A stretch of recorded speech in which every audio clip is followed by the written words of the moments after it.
Bonjour. Je m'appelle Samuel Desjardins, je viens de Saint-Antoine et je suis ici pour parler de mon parcours en musique. À l'école primaire, j'étais super jeune quand j'ai commencé en musique, j'ai juste embarqué sur le kit. J'ai commencé à jouer en percussion de l'âge de 7 ans, je pense. J'ai été en tour de 4 ans sans même dire à mes parents que j'étais en musique ou que j'avais un intérêt en musique. Ils n'avaient aucune idée de qu'est-ce que je faisais dans mon temps libre à l'école. Mais tout ça, ça a changé quand ils m'ont venu à comme un concert à l'école. Ils m'ont vu jouer. Et de là, j'ai été super privilégié. Ils m'ont acheté un kit de drum ce même Noël-là. D'abord, je croyais vraiment dans mon parcours en musique. Puis je pense qu'il y avait beaucoup de confiance dans mes habilités d'un âge très jeune. De là, la seconde que j'ai eu mon premier drum set, je pratiquais peut-être 2-3 heures à tous les jours.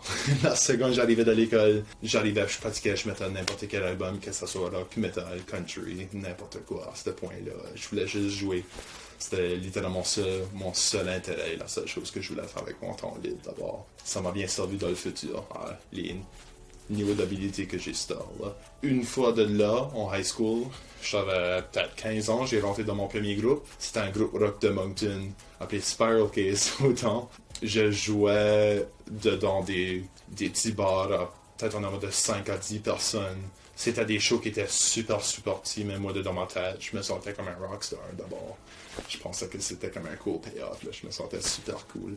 Et là, de là, les opportunités ont juste commencé à se bâtir. Je pense qu'une affaire que je réalise dans l'industrie de musique, c'est une opportunité sera toujours dans la prochaine. Tu rencontres des nouveaux gens. Et de là, tu te fais demander de jouer dans différentes places, différents groupes, des choses comme ça. Et une fois que j'étais à l'université, je jouais dans peut-être 3 différents groupes en avant des foules un peu plus élevées, d'avoir les 100 à 200 personnes. C'est là que ça commence à marcher un peu plus pour moi. Soyons musicien et super intéressé dans la musique. Je regardais beaucoup au groupe local, les musiciens locaux, juste pour qu'est-ce que je faisais avec leur temps. Je voulais juste vraiment apprendre tout ce que je pouvais à propos de l'industrie. Puis de cette manière, j'ai pu trouver beaucoup d'opportunités.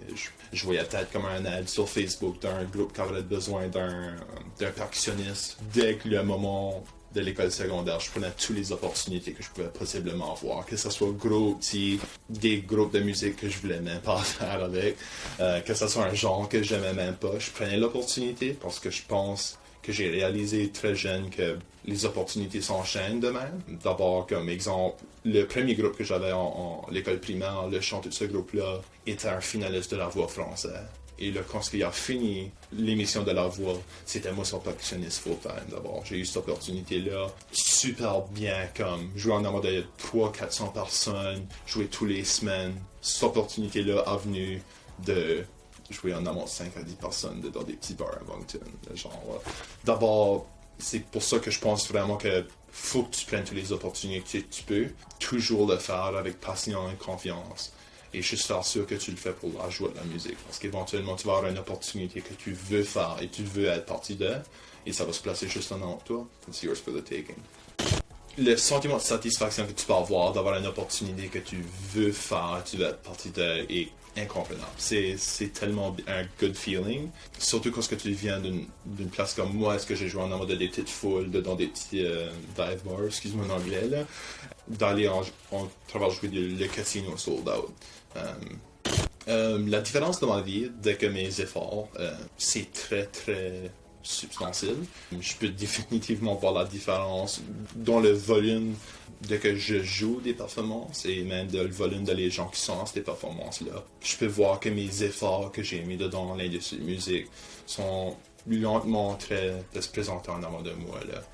Même avec les opportunités que j'ai tout de suite, je travaille toujours pour quelque chose de plus gros et un peu plus vaste, tu sais. Venant d'une place où j'ai joué en nombre de très petits de gens, etc. J'ai une place où je joue en travers de des bonnes foules modérates. Moi, dedans, j'ai pas le sentiment comme que je l'ai fait, comme like I've made it. Je cherche toujours à pousser la limite, qu'est-ce que je peux faire et qu'est-ce que je peux atteindre. Puis je pense que tous les musiciens de Paris devraient avoir ce sentiment-là pour continuer d'abord. Si tu n'as pas ce sentiment-là, qu'est-ce que tu fais la musique pour? Ça vaut pas la peine. Même si que je vais jouer des grosses festivals, je vais faire des tournées en travers du Québec, des opportunités pour jouer en Europe, des choses comme ça. c'est jamais assez pour moi. Faut toujours que j'aie quelque chose d'autre. Puis je pense que c'est une des qualités que j'ai qui m'a emmené les opportunités que j'ai eu la chance de faire partie de à ce point-là. I think a really good perk to have that I have that I think a lot of musicians should have is versatility. Whether it be knowing what's going on with all the other instruments in the room and having a good understanding of what everybody else is playing, but also versatility within genres. I think I took a lot of opportunities growing up playing for bluegrass bands, country, blues, like kind of like genres that I wasn't interested in at all, but in the long run that brought me a lot of more chances to play, a lot of more chances to practice and kind of feel out other musicians that were from here, really.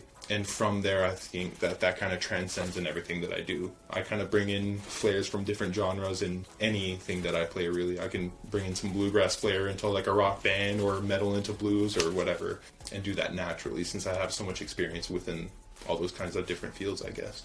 I have a decent amount of experience recording. My first experiences recording were opportunities that I made for myself. So I indirectly went to a producer and asked them to film drum covers. I think that was like my first experience. Filmed maybe 3-4 songs with a cameraman in place, and they were awful.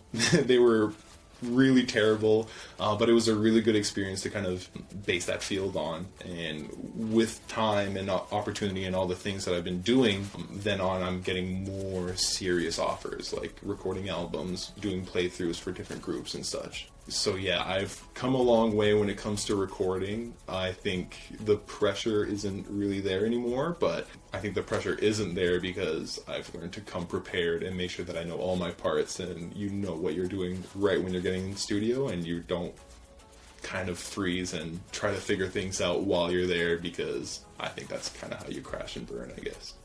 One of the things I think that you need the most while working in the local music industry is being a yes man, kind of saying yes to any sort of opportunity that's given your way, whether you want to do it or not. That being said, being placed in so many different opportunities, I did do a lot of mistakes and I don't know, flop quite a bit. Showing up to auditions to genres that I had never even touched in the first place. I didn't know the first thing about playing their rhythm or speed or anything like that. To being unprepared, playing big crowds where I maybe forget a part or two and the song kind of stalls and everyone's looking at you and the pressure's really high. So that will come when you're kind of being a yes man in the industry. It's totally normal, but it's important to keep pushing because those experiences kind of make you learn. You learn within that genre, within that style, and you also learn a bit more about your playing and what you need to do to be more controlled and be more professional, show up ready to your gigs, I guess. The best piece of advice I could give to anyone that wants to make it as a musician or is already within the making trying to be a musician is you are completely replaceable. Within a local area, there's maybe like 1,000 people that can do exactly what you can do, so don't have a chip on your shoulder. I think what sets you apart from other people is professionalism, confidence, and the way that you present your passion on stage. I think the reason I have so many good opportunities because I've built so many good relationships, showing up on time, knowing my parts, being the most prepared person in the room. That's what sets me apart from everyone else. And I think that's something that people should really look into because you can be gone within a minute. This has been Samuel Legier, a musician from Moncton. Follow the new wave and subscribe.